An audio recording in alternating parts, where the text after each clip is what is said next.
Welcome to Penrose Learning, where we make understanding easy. You begin by verifying prerequisites.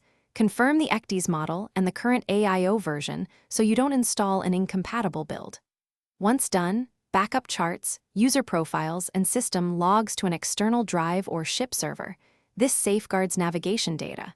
Make sure you have the vendor-signed AIO package and release notes on hand to avoid unsigned firmware. Now connect the update media, power stabilize the unit, and open the Ecdis update utility to prepare for package verification. You validate the checksum and digital signature first. This prevents tampered installs. Next, switch the Ecdis to maintenance mode and launch the AIO installer so services pause safely. During installation, monitor CPU, memory, and I/O to spot stalls. If a module hangs, let logs accumulate for 2 minutes before intervening.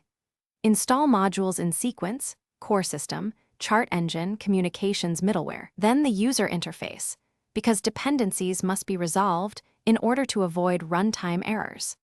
You complete the process by performing a controlled reboot and running a full self-test to confirm sensors, chart rendering, and communication links work. Then verify chart integrity and restore any missing user configurations from your backup. If everything passes, record the new AIO version in the vessel log.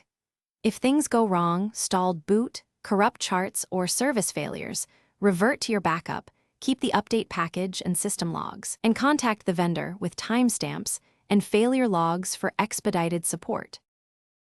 Thanks for watching. If this was helpful, leave a like and consider subscribing. See you next time.